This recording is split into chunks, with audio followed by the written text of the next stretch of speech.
Chapter 1: The Wrong Kind of Coffee. Zara. There are exactly 3 things I cannot tolerate. 1. Caffeine-induced heart palpitations. 2. Men who think emotional availability is a personality disorder. 3. Rayan. Today, all 3 walk into the university library together, perfectly timed like some cosmic joke. I stare at the cardboard cup he places in front of me on the desk, praying to every ancient goddess of common sense that it's not what I think it is. It's a mocha, he says, like he just solved climate change. I blink at him. I'm allergic to caffeine, remember. His smile falters for half a second. Wait, you are. I close my eyes and count to 3. Maybe I can blame the patriarchy for this one. Rayan, I say slowly, I told you, twice. I get tremors and a thudding heartbeat. It's not romantic, it's a medical emergency. He stares at the cup like it betrayed him. I thought mocha was, like, chocolate. With espresso. His eyebrows knit. Oh. Silence stretches between us like stale gum. Around us, the library is still. Students hunched over notes, a printer whining softly in the distance. It's peaceful, but in my chest there's a quiet storm brewing. Rayan runs a hand through his hair. I'll go get you something else. Chamomile tea. My lips twitch despite myself. He does remember something, at least. Yes, thanks. He hurries off, lanky legs and flustered charm trailing behind him, and I open my journal, flipping to the newest entry. Greater than day 57 of studying male emotional intelligence. Subject: Rayan Saeed. Conclusion: still clueless, but statistically improving. Rayan. I swear, I tried. I wanted to cheer her up. She looked like she hadn't slept in 3 days. The mocha was supposed to be comforting, sweet, warm. Like her, but in drink form. And now she thinks I'm emotionally tone deaf. Which, to be fair, might not be entirely inaccurate. I jog down the hallway to the cafe, muttering under my breath. Chamomile. Chamomile. Not peppermint. Not vanilla bean. Chamomile. Zara's not like anyone I've known before. She doesn't just feel things, she names them. She catalogs emotions like they're rare butterflies, and I'm the idiot waving a fly swatter. Still, I can't stop trying.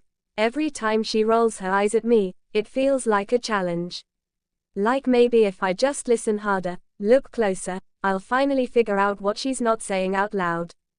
The truth is, I do care. I just don't know how to show it in the right order of words, or with the right kind of coffee. The things we don't say. Zara, it's been 2 weeks since the coffee incident, and I've accepted something. I'm losing my mind. I've got a notebook full of sarcasm and frustration, but the problem is, every time Rayan does something ridiculously thoughtful, like actually listening to my rants about literature or bringing me an extra umbrella when the rain caught me off guard, my walls crack just a little more. It's like watching a slow-motion train wreck I can't look away from. But today, the emotional chaos goes up a notch. I'm sitting at the cafe, trying to finish a paper on The Great Gatsby, when I see him approaching, holding 2 cups of what definitely isn't chamomile tea. His eyes meet mine, and for some odd reason, a warm smile spreads across my face before I can stop it. Great. This was supposed to be a drama-free afternoon. He sets a cup in front of me and sits across, his usual effortless grin plastered on his face. Earl Grey, he says, as though it's the most natural thing in the world. I blink. You remembered. I do listen sometimes, he says, mock offended. I chuckle despite myself. Sometimes. I raise an eyebrow, holding the cup. It's a little too hot to drink, so I let the silence settle between us. And then, he opens his mouth. Of course. So, do you still hate me? I freeze. The words hang in the air like smoke that won't clear. His expression is light, but I can see the uncertainty beneath it. Like he's genuinely trying to figure out if he's done something wrong, but doesn't know how to ask without looking dumb. I shake my head, trying to ignore the strange fluttering feeling in my stomach. I don't hate you, Rayan. It's just, you're a bit of a walking disaster when it comes to well, emotions. Ah. He laughs softly, looking down at his hands. I was hoping you wouldn't say that. I was thinking maybe I could. I don't know, try harder. There's something so earnest in his voice that it catches me off guard. For a moment, I'm not the cynical, emotionally walled girl I've spent years trying to be. For one very fleeting moment, I'm just Zara, the girl who never knew how much she wanted someone to try until he was sitting across from her, looking at her like maybe, just maybe, he might be the right kind of clueless for her. Rayan. I don't know why I asked if she hated me. Maybe I'm hoping for her to say no, and somehow I can finally figure out how to make this all right. But I know better than to think I'll get a straightforward answer. Zara isn't the kind of girl who shares things easily.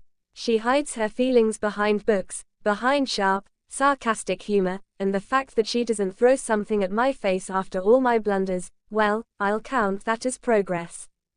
But still, I continue, trying to make light of it. I figured if I just kept getting things wrong, maybe I'd eventually get it right.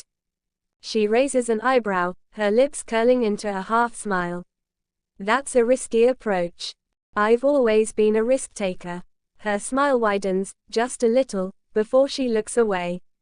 For some reason, I feel like I've finally crossed into a space where I'm not just the guy who shows up late with the wrong coffee.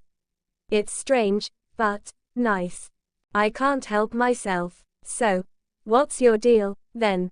She looks at me, tilting her head.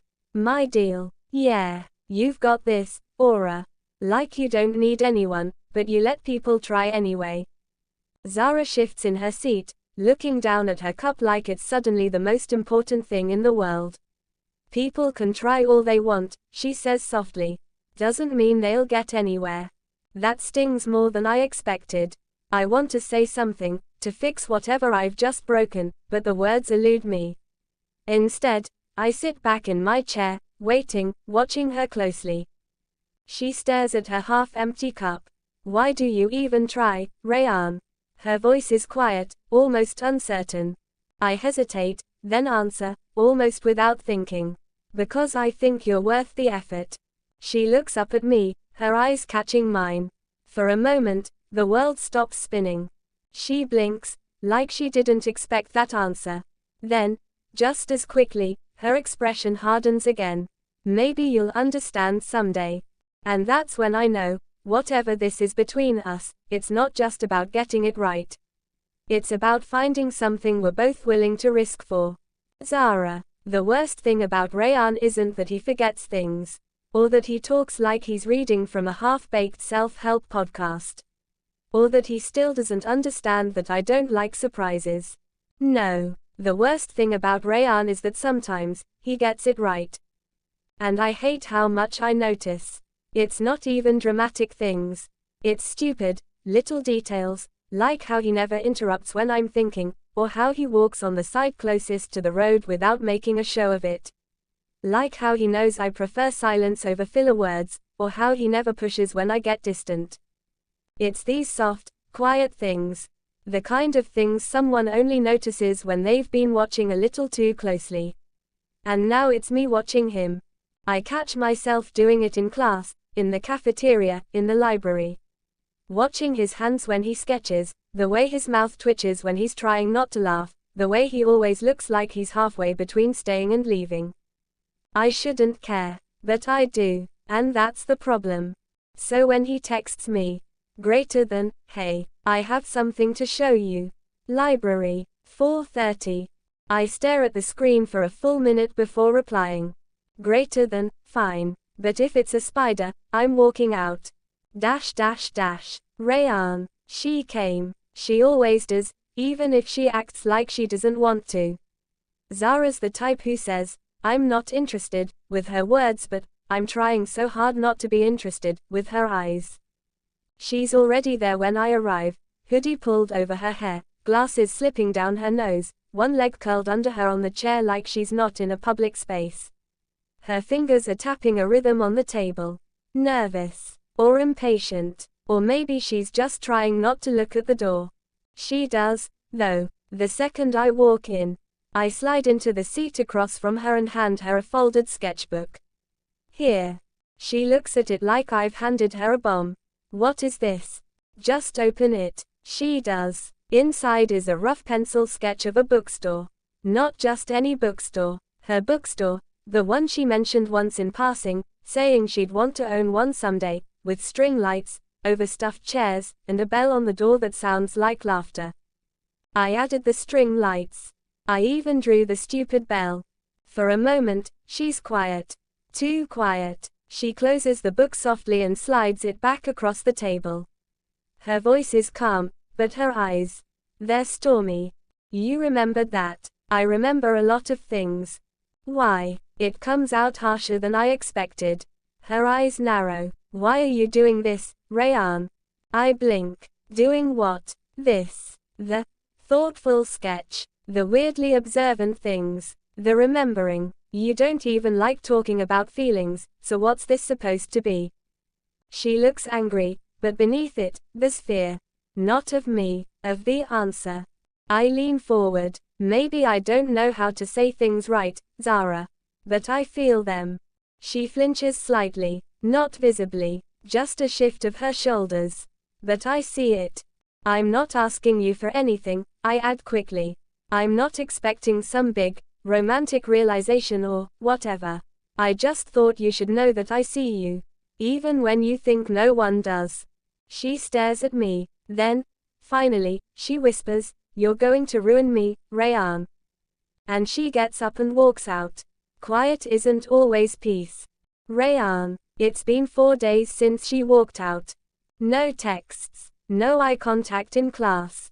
Not even the accidental brush of sleeves in the hallway.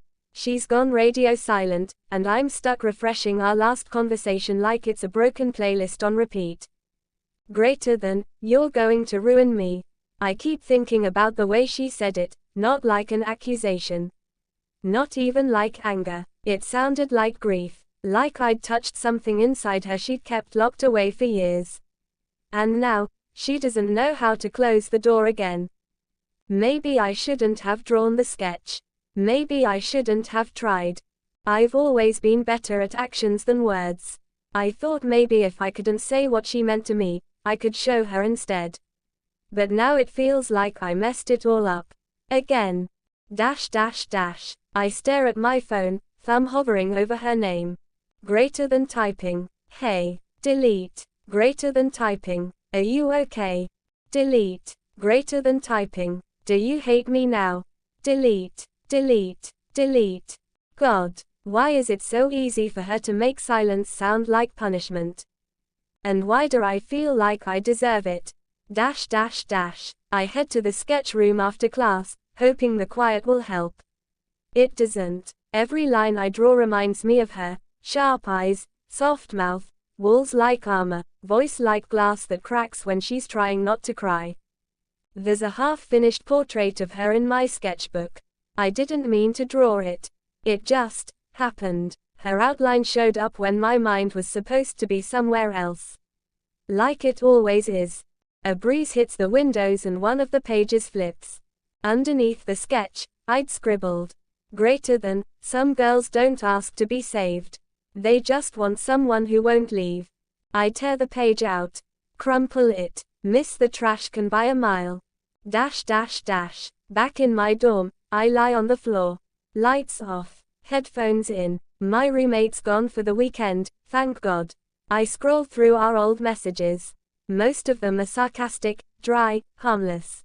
But some. Greater than Zara. You don't get it, Rayan. Me. Then explain it. I'll listen. Zara.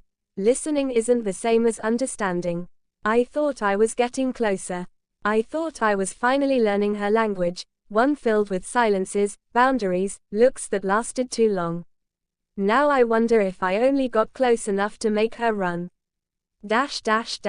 Later that night, I sit on the edge of my bed, staring at her contact. And I whisper into the dark. Greater than, you don't have to love me, Zara. Just don't forget that I tried.